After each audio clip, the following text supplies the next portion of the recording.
6.25 동란 때 그 할아버지 12살 때 되던 해에 서울에 사시는데 폭격 소리가 들리는 가운데서도 그 아버지가 그날 밤에 가정 예배를 모시고 이 찬양을 했다는 거예요. 내 주여 뜻대로 행하시옵소서. 이렇게 가정 예배를 드리고 주무셨다는 거죠. 전쟁이라도 잠은 자야 되니까, 그 정도 위험한 전쟁인 줄은 몰랐으니까. 그런데 그날 밤에 폭탄이 그 집에 떨어져 가지고 그 아버지가 38에 그 자리에서 즉사하시고 천국 가시고, 12살 난 그 아들만 거의 살다시피 해서 지금 80이 넘은 그는 할아버지가 되어서 구역 예배 참석하면서 이 찬양을 부르는 거예요. 그 할아버지의 말씀이 인생에서 나쁜 마음이 생길 때마다 아버지와 그 마지막에 불렀던 그 찬양이 생각이 나서 그게 자신을 지켜주셨다고 하는 그 마음의 간증을 하시며, 12살에 혼자 살아남은 그 아이를 평생 사로잡은 아버지의 찬송, 그 아버지의 믿음이 자기로 하여금 버티기 위한 생명이었다, 이런 간증을 하는 걸 들었습니다. 디모데에게 오늘 신앙의 유산을 물려주는 일이 이 사도 바울 일생의 마지막 프로젝트였어요. 많은 일들이 있는 가운데 이제 진짜 마지막 프로젝트, 신앙의 유산을 아들과 같은 디모데에게 물려줘야 한다.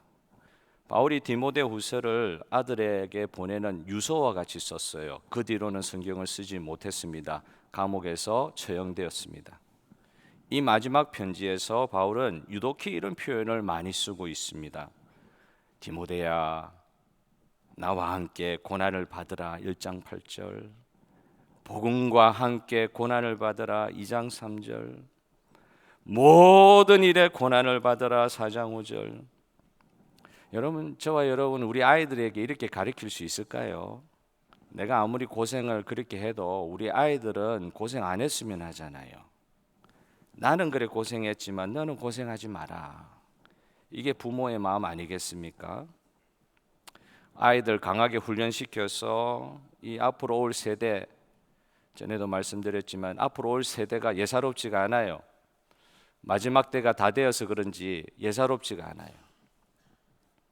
이 앞으로 올 세대, 이 어려운 세대를 맞이해야 될 우리 아이들 생각하면서 강하게 훈련시키고 싶은 마음도 있지만, 사실 그렇게 자녀들 강하게 훈육하는데 에너지를 쏟지 못하는 것도 사실입니다.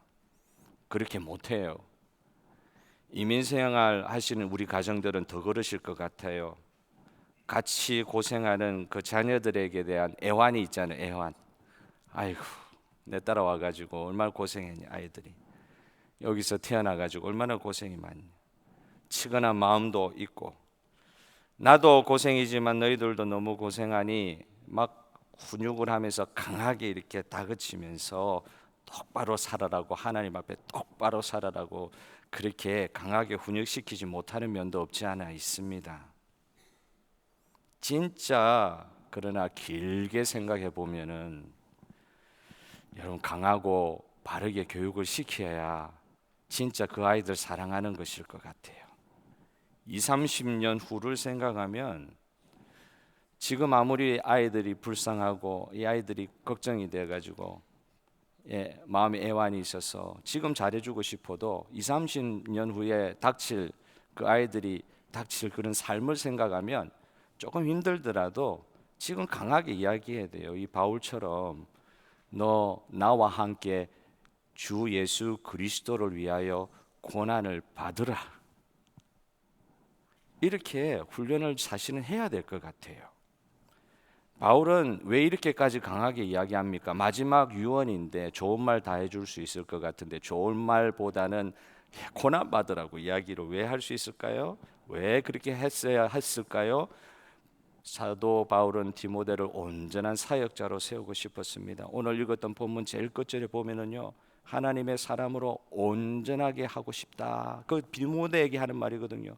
하나님의 사람으로 온전하게 하고 모든 선한 일을 위하여, 전에 번역도 여기도 또 온전하다는 말을 쓰고 있어요. 물론 헬라어 단어는 달라요. 앞에 온전하고 뒤에 온전하고 헬라어 단어가 다르지만 한국 번역은 전의 번역은 온전하다. 어떻게 온전하냐? 하나님 앞에서 온전한 사람 되고 선한 일을 행하기에 온전한 사람 되고 그런 사람 너 되었으면 좋겠다 하는 게 이게 오늘 본문의 결론과 같은 말씀인데, 사도 바울은 이 디모데를 그 어려운 교회 에베소 교회에 보내면서 하나님의 교회를 위하는 마음으로 디모데에게 이렇게 강하게 훈육하는 거예요.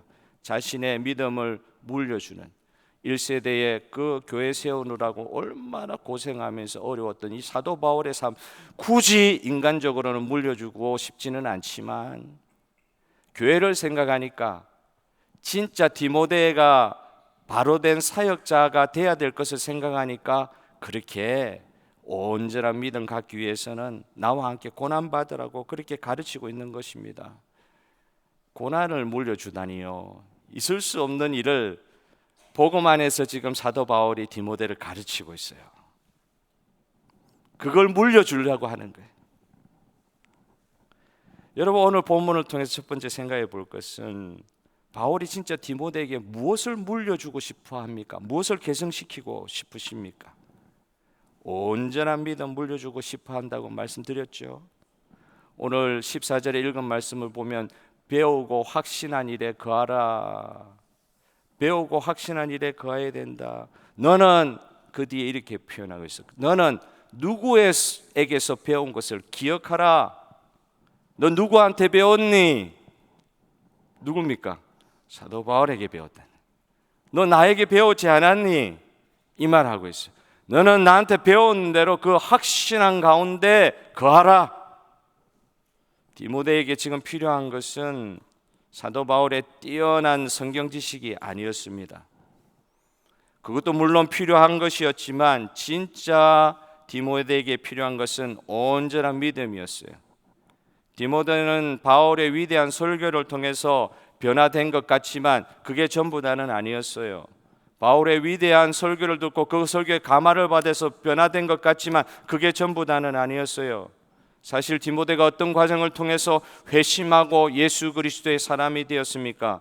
사도행전 13장부터 16장까지 오늘 읽을 수는 없지만 이 13장부터 16장까지 바울의 1차 전도 여행이에요. 1차 전도 여행은 배 타고 바울의 고향으로 갔다가 다시 배 타고 갈라디아, 지금의 터키 지역으로 올라와서 터키의 중심 지역 갈라디아 지역이라고도 이야기하는 그 지역들을 이렇게 순회하면서 전투하는 게 1차 전도 여행이었어요. 어떤 성부터 갔어요?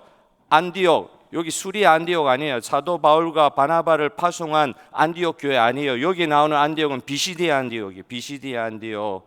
이고디온, 루스드라. 이 지역을 1차 전도 여행을 하는 가운데 어디서 디모데를 바울이 만났냐? 16장쯤 가면은 루스드라라는 곳에서 디모데를 만나는 것으로 되어 있어요. 어떤 곳이었냐? 바울은 안디옥부터 시작해가지고 이고니온, 루스드라 가면서 핍박받았어요. 나중에 루스드라 마지막 이 디모데를 만나는 장면에까지 가서는 어떤 일까지 벌어져요? 안디옥과 이고니온에 있던 유대인들이 막 선동을 해가지고 루스드라까지 찾아와서 전도하는 바울을 덮친 거죠. 돌을 들어서 던져서 죽은 줄 알고 성 밖으로 내쳤다. 그런데 그 성 밖에 내친 죽은 시체가 다시 일어나서 전도를 계속했다. 이게 사도 바울의 그 당시의 행적이었어요. 그때 이 루스드라에서 디모데를 만난 것이었습니다. 오늘 본문에 그렇게 이야기하잖아요. 디모데야, 너 봐서 알지 않느냐? 내가 너 고향 루스드라에서 무슨 일을 당했는지 너 보지 않았느냐? 복음 전할 때 무슨 일이 일어났는지 너 보지 않았느냐? 너 내가 전하는 말씀 듣고 예수 믿게 되었지만 진짜 네가 예수 믿게 된 것이 어떻게 해서 됐는지 너 알지 않느냐? 그 죽음과 같은 상황에서도 하나님께서 나를 건져주신 것 너가 보지 않았느냐?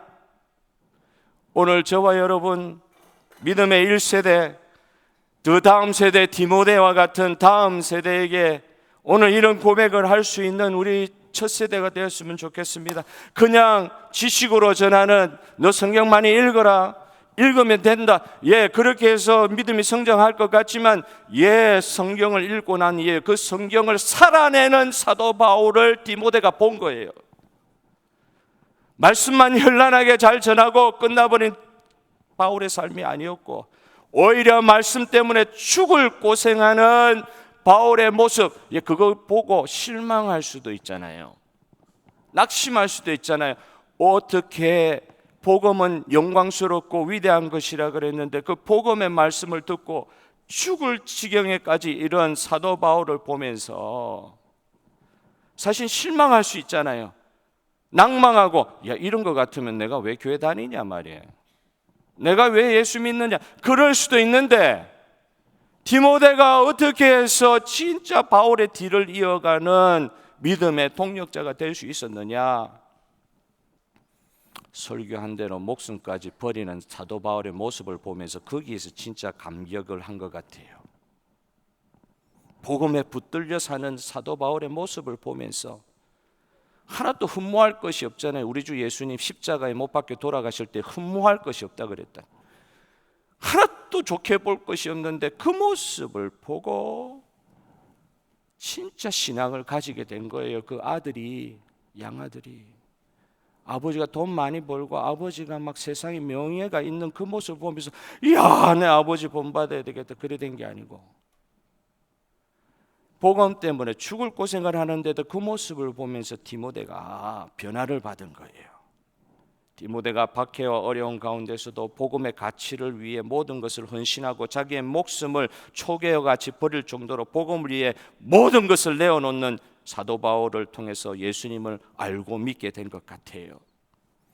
여러분, 변화는 언제 일어납니까? 성도의 변화는 언제 일어납니까? 예수님의 십자가 이후에 진정한 제자들의 삶의 변화가 일어난 줄로 믿습니다. 세상의 가치를 전복하는 거잖아요.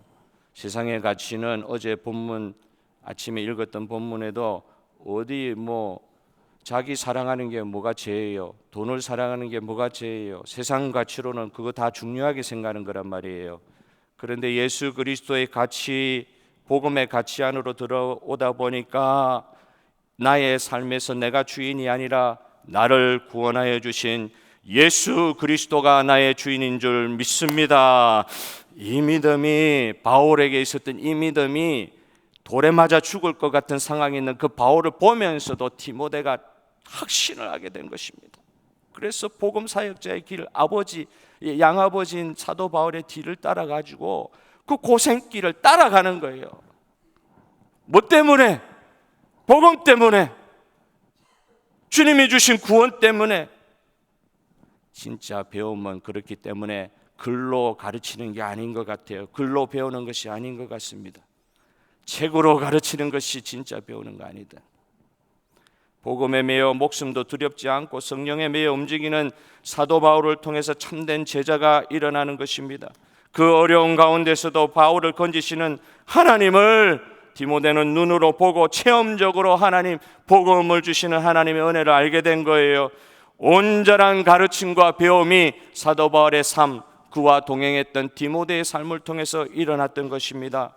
내가 주님을 위해 죽는 것을 통해 주님의 복음의 영광이 일어난 줄로 믿습니다. 순교자가 있는 곳에 교회가 세워지는 것입니다. 십자가 중심으로 교회가 세워지는 것입니다. 여러분, 우리가 돈 많이 벌고 떵떵거릴 만큼 명예를 많이 가져서 사람들을 감복시키고 그들에게 감동을 줄 수 있는 것이 아닙니다. 우리 가운데 있는 십자가 따라가는 심령 가운데 하나님의 영광이 거하는 줄 믿으시기를 주님의 이름으로 축복합니다. 복음의 역사가 그 가운데 일어나는 것입니다. 복음은 핍박을 통해서 그럼에도 불구하지 아니하고 복음의 삶을 자기 말한 대로 드러내는 사람들의 삶을 통해서 복음의 신비한 역사가 일어나는 것입니다. 이런 말씀을 상고하면서 저는 이런 생각을 하게 되더라고요. 참, 이게 과정을 뛰어넘는 게 너무 많네. 제 삶을 보니까 과정을 자꾸 뛰어넘으려는 게 너무 많아요. 고난 없이도 영광 받기를 원해요. 예수 그리스도의 뒤를 따라간다 그러는데 말은 그렇게 하는데 실제는 영광을 더 원해요. 고난으로 말미암는 그 영광의 가치에 대해서 잊어버리고 사는 경우가 너무 많은 것 같은 거예요. 그래서 기도하게 됩니다. 주와 함께 고난받기보다는 영광만을 취하려고 했던 저의 죄를 용서하여 주십시오. 디모데가 어떻게 해서 온전해질 수 있느냐? 하나님을 경외하고 살려고 하면은 핍박을 겸하여 받으리라. 어떻게 해서 온전함에 이를 수 있습니까?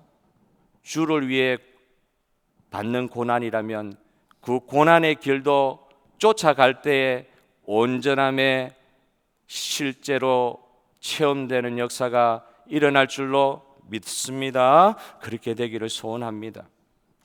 고난의 영양분을 취하지 않고는 절대 온전함에 이룰 수 없다는 것을 사도 바울이 디모데에게 지금 마지막 편지에서 가르치고 있는 거예요. 내 아들은 고생 안 했으면 좋겠는데, 그러나 진짜 그런 고생은 중요한 게 아니다. 그 고생 아무것도 아니다. 십자가 뒤에 부활의 영광에 대한 명확하고도 분명한 믿음이 있기 때문에 너 복음을 위하여 고난받으라, 이렇게 유언할 수 있는 거예요. 오늘 저와 여러분 이 유언할 수 있는 사도 바울의 삶과 심정들로 회복되는 이 아침 되었으면 좋겠습니다. 마지막으로 두 번째로, 바울은 온전한 믿음을 디모데에게 계승하고 싶다 그랬죠. 그러면 그 온전한 믿음 어떻게 너가 계승받을 수 있느냐 할 때, 오늘 사도 바울은 성경을 통해서 온전한 믿음이 계승된다. 무엇을 통해서요? 성경을 통해서, 성경 말씀을 통해서 진짜 믿음이 계승된다. 여러분, 사람이 변하는 것은 하나님의 영감으로만 가능한 줄 믿습니다. 사람이 언제 변하냐고, 어떻게 변하냐고요? 언제 변하냐고 물으신다고 하면, 오늘 말씀의 근거에서 볼 때는 사람이 변하는 것은요, 하나님의 영감으로만 가능하다. 오늘 16절 말씀에 옛날 번역에는 하나님의 감동으로, 모든 성경은 하나님의 감동으로 된 것으로, 하나님의 영감으로 된 것이라고 이야기할 때 이때 쓰는 단어가 테오프네오란 말이에요. 테오프네오, 하나님께서 숨을 불어넣었다, 이 말이에요. 테오프네오, 영감되었다는 말, 원래 원어가 그래요. 하나님이 숨을 불어넣으셨다. 이 말은 창세기에 나오는 하나님께서 형상을 만드시고 거기에 하나님의 생기를 불어넣으셨다는 그 말과 같은 말이에요. 뜻이 같은 말이에요. 그 성경이 뭐냐? 하나님이 숨을 쉬신다, 하나님이 호흡하신다, 하나님께서 생기를 사람 위에 불어넣으셔서 감동하신다, 이런 표현을 쓰고 있어요. 그 성경이 왜 중요하냐? 온전한 사람, 온전한 성도 되기 위해서 성경이 왜 유일한 도구와 같이 오늘 유언과 같은 이 글에서 강조되고 있느냐? 하나님의 영감이 성경 가운데 있기 때문에, 그래서 다른 말로 성경을 통해서만 하나님께서 변화를 일으키실 수 있다는 거 여러분 믿으시기를 바랍니다. 다른 말로 성경을 통해서 변화되지 않을 사람이 없다. 하나님의 말씀은 하나님의 숨이 있고 하나님의 영감이 있는 말씀이기 때문에 하나님 말씀으로도 변화되지 않는 사람 있을 수 없다. 변화되지 않는 사람이 있죠. 택한 백성 아니면 변화되지 않을 거예요. 그러나 하나님의 택한 백성은 하나님 영감된 말씀을 통해서 변화의 기회를 얻을 수 있습니다. 오늘 그런 의미에서 하나님 말씀에 대해서 강조하고 있는 것입니다. 여러분, 어거스틴이라는 사람, 나중에 보면 칼빈과 루터와 같은 사람에게, 종교개혁을 일으킨 사람들에게 가장 지대한 영향을 미쳤던 중세 초기에 초대 교부 한 300년에서 400년 사이에 산 사람이에요. 이 어거스틴이라는 사람이 정말로 아버지 하나님을 알지 못하고 어머니의 모니카의 기도가 있었음에도 불구하고 전혀 주님 앞에 나오지 않는 방탕한 삶을 살다가 마침내 어머니의 기도 덕분이었어요. 자기가 수사학의 전문가가 되었는데, 수사학을 가르치기 위해서 지금의 이태리 밀라노라는 지역으로 갔을 때 돈을 많이 벌었는 거예요. 수사학 선생이 돼가지고 돈을 많이 벌고, 칼을 타고 자기 고향에 있는 자기의 친척들도 데리고 와서 살 정도로 수사학을 그런데 그 당시 수사 그걸 너무 잘 배우고 잘 가르치는 선생이 돼가지고 돈을 많이 벌었다고 합니다. 그런데 어느 날 이 밀라노에 와가지고 그쪽에 있었던 그 교구의 교구장이라 해야 되겠죠. 암브로시우스라는 오늘날로 치면 목사님을 만나게 된 거예요. 암브로시우스의 그 설교를 들으면서 이 방탕하던 어거스틴이 변화를 받기 시작했습니다.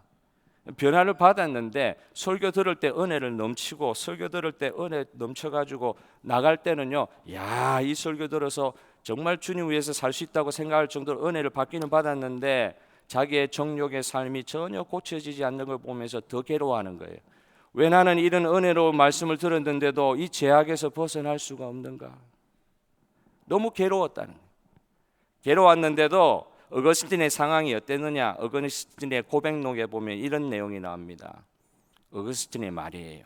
교만한 나의 지성은 평범한 성경 문체를 깊이 이해할 수 없었고, 날카롭다고 자부한 나의 통찰력은 성경의 내용을 별로 살펴볼 것도 없다고 결론을 내리게 되었습니다. 은혜는 받았지만 키케로의 영향, 그 당시 최고의 철학자 키케로의 영향을 받고 키케로의 책을 읽으면서 너무 감동을 받는데 막상 은혜 받으려고 성경을 펴서 읽어보니까 너무 쉬운 거예요. 너무 단순하게 느껴지는 거예요. 문체가 깊이가 없어 보이는 거예요. 키케로의 글에 비하면 아무것도 아닌 것처럼 느껴지는 거예요. 은혜는 받았는데 막상 성경 읽으래가지고 성경 읽는데 이거 아무것도 아닌 것 같은 거예요. 별로 살펴볼 내용이 없네, 이런 결론을 내렸다는 거예요. 이 고백록이 진짜 회개하고 나서 뒤에 쓴 글이잖아요. 그때 그랬다는 거예요. 진짜 성경 읽을 생각도 못한 거지. 너무 똑똑해가지고 성경 읽어도 다 아는 말이고 재미도 없어요. 그런데 이런 말을 덧붙입니다. 주님, 어린아이와 같이 순진한 마음으로 무릎을 꿇을 때 성경의 진리는 더욱 확실하게 드러남에도 불구하고 나는 여전히 교만한 어른의 행세를 하고 있었습니다. 뒤에 지나놓고 발견한 거예요. 성경 보면서 다 아는 것처럼 말이에요. 어른 행세하고 있어. 그럴 때는 은혜 안 돼요.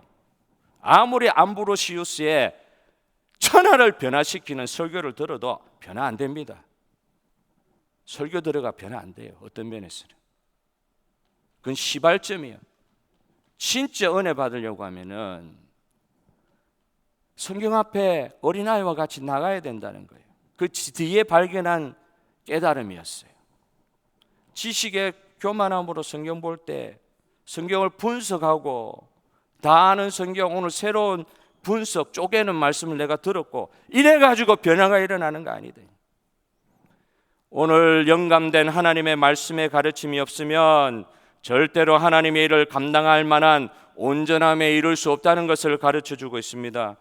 성경이 그러면 우리를 어떻게 변화시키십니까? 성경은 하나님의 감동으로 된 것으로 교훈과 책망과 바르게 함과 의로 교육하기에 유익하니, 그 뒤에 어거스틴에게 무슨 일이 일어났느냐? 성경을 봐도 너무 단순하고 여기 뭐 선한 것이 여기 나오겠네, 이래 된 거죠. 그런데 어느 날 그 옆집에서 무슨 소리가 들리더래요. 아이들의 부르는 동요 같은 소리에서 잡고 take up, 잡고 읽어라, 들고 읽어라. 지금 네 앞에 놓여 있는 성경, 그래서 놓여 있는 성경 보니까 로마서 13장 14절 그 말씀이 눈에 보이더래요. 오직 주 예수 그리스도로 옷 입고 정욕을 위하여 육신의 일을 도모하지 말라. 하나님 설교의 말씀을 듣고도 그 정부를 드렸단 말이에요. 결혼도 안 하고 아이를 사생자를 낳은 그런 상황이었어요. 자기의 변화되지 않는 삶을 통하여 괴로워하고 있을 그때에, 성경을 봐도 깨달음이 없을 그때에 하나님의 성령의 음성과 같은 이야기 동요를 듣고 아이들의 그 노래소리 듣고 성경을 폈는데 이 말씀에 탁 부딪힌 거예요. 정욕을 위하여 육신의 일을 도모하지 마라. 이 말씀에 완전히 깨어져서 어거스틴을 통하여 종교개혁까지 일어난 줄로 여러분 믿으시기를 바랍니다. 하나님의 말씀에 변화시키는 능력이 있습니다. 단순하다고요? 아주 단순한 그 말씀에 어거스틴이 완전히 깨어졌어요. 저와 여러분도 하나님의 말씀에 깨어지는 역사, 옛날에 깨어졌다, 옛날 이야기하지 말고 오늘 하나님의 말씀에 깨어지는 역사를 허락하여 주시옵소서. 기도 제목이 되기를 바랍니다. 어떨 때는 우리가 너무 쉽고 안일하게 믿으려 한다는 생각이 들 때가 있어요. 미신 믿는 사람들 있죠. 미신 믿는, 굿하고 말이에요, 무당 찾아다니고 하는 거 말이에요. 미신 믿는 사람들 열심 얼마나 좋은지 몰라요. 그런데 우리 같이 진리의 자유 가운데 있는 사람, 어떤 면에서 아무것도 안 하려고 하는 그런 경향도 없지 않아 있는 것 같아요. 무당 굿하고요, 정한수 지성 드리는 거 보면 어떤 목사님, 제가 아는 목사님, 왜 새벽기도 시작하게 됐느냐, 아이고 어느 날 은혜 받아가지고 새벽기도 가려고 저 산 비수고 올라가는데 선앙당이라고, 옛날 시골에 보면 선앙당 그 앞에서 빌고 있는 여자가 하얀 소복을 입고, 처음에 귀신인 줄 알았대. 하얀 소복 입고 그 새벽, 자기는 이 동네에서 제일 먼저 일어난 줄 알고 그쪽으로 가고 있었는데 어느 여인이 하얀 소복 입고 일하고 있다라는 거예요. 그래가지고 그분 죽을 때까지 새벽기도 하루도 안 빠지고 했다는 거 아닙니까? 무당에 그 하얀 소복 입고 지성 드리는 이 사람보다 내가 예수님을 이렇게 선교가 되겠나? 못해야 되겠나? 사실 죄는요, 하라고 억지로 시키지 않아도 쉽게 퍼집니다. 죄 짓는데 우리 사람들이요, 안 시켜도 얼마나 집중하는지 몰라요. 가만히 놓아두어도요, 좋은 동호회도 있지만 나쁜 동호회도 있거든요. 가만히 놓아두어도 자기들끼리 그냥 모여요. 누가 시킨 것도 아닌데 모여요. 진짜 하지 말라 그러면은 한국에서처럼 비밀 클럽 만들어서라도 그게 같이 모여가지고 죄 짓는데 열심 내는 거예요. 이게 우리 죄성 아니에요. 그런데 진리는 그렇지 않는 것 같아요. 복음의 진리는 무엇입니까? 우리가 아는 진리는 무엇입니까? 우리 안에 있는 이런 죄성을 역행하여 거슬러 올라가는 게, 이게 진리의 길이기 때문에, 역행하는 길이기 때문에 우리 원래 본성으로는 주님을 따를 수 없어요. 그게 우리 본성인데, 진리는 뭐냐? 이 본성을 역행해서 올라가도록 만드는 게 진리인데, 이 진리를 추구하는 건 일종의 의도성이 있어야 된다는 걸 성경이 가르치고 있어요. 내 힘으로 안 된다. 바깥에서부터 진리가 우리 안으로 들어와서 오늘 저와 여러분이 예수 믿게 된 줄로 믿습니다. 우리 안에서 진리가 생기지 않습니다. 예수 믿는 믿음은 바깥으로부터 들어왔습니다. 동일하게 죄를 이기고 진리에 온전히 이르는 것, 믿음의 초보가 있어요. 그러나 온전한 자리도 있어요. 우리가 어느 자리에 있는지 주님만 알고 계세요. 온전한 자리에까지 이르려고 하면은 주님이 우리 안에 들어오셨듯이, 우리가 진리의 온전한 장성한 분량에 이르려고 하면 성령의 능력이 또한 바깥에서부터 우리 안에 임하셔야 되는 거. 우리 안에서 그 성령이 역사할 때에 진리로 말미암아 세상을 역행하여 올라갈 수 있는, 죄를 역행하여 올라갈 수 있는 능력이 우리한테 임하는 줄 여러분 믿으시기를 바랍니다. 힘으로도 능으로도 되지 않고 오직 여호와의 신으로 말미암느니라. 할렐루야.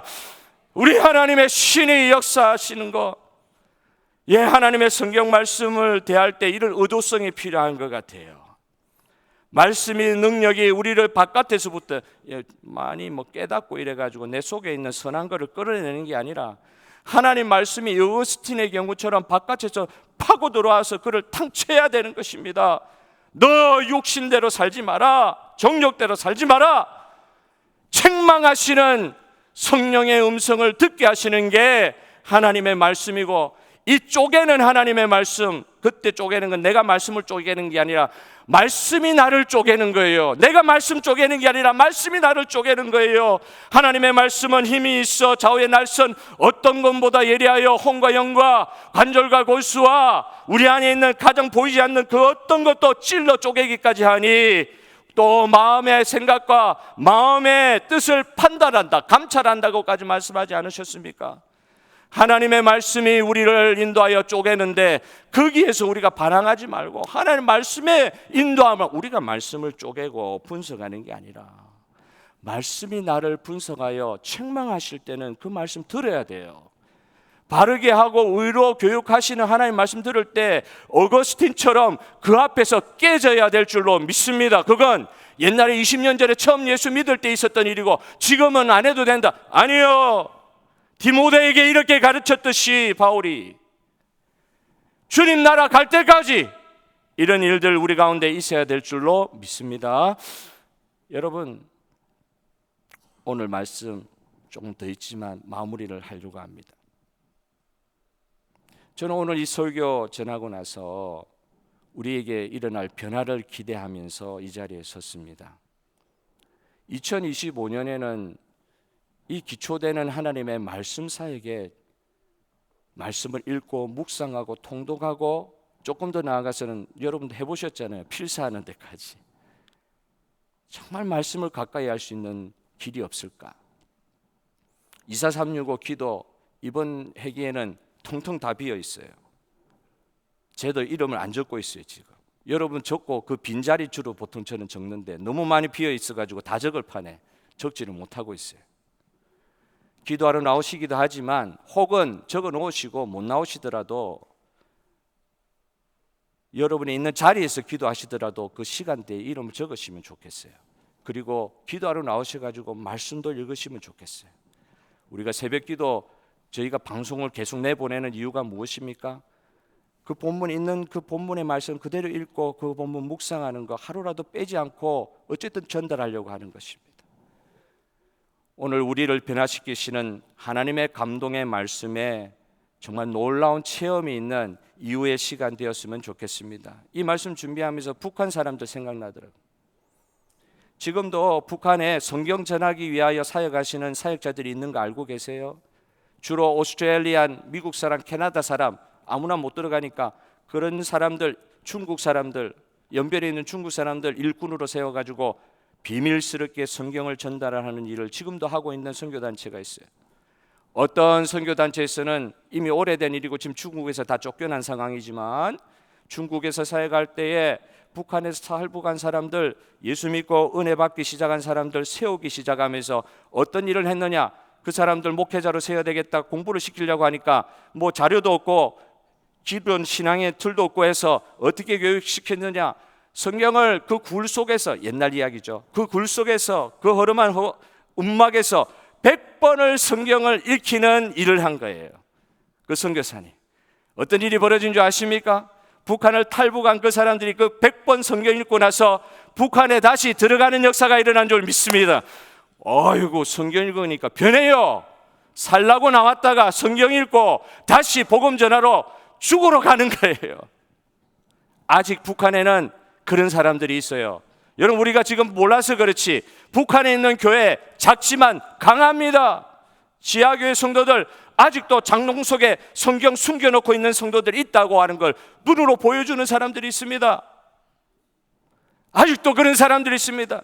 성경을 읽지는 못하니까 보관하지도 못하니까 외웠던 성경 말씀 어떨 때 너무 힘들어가지고 모든 걸 놓고 싶을 그때에 성경 말씀이 생각나가지고 외웠던 성경 말씀이 생각나가지고 글을 이 판지에 이 도화지에다가 성경 외웠던 성경 말씀 적고 나서는 이거 들키면 안 되니까 바로 태워버리는 그런 성도들도 지금 북한에 있습니다.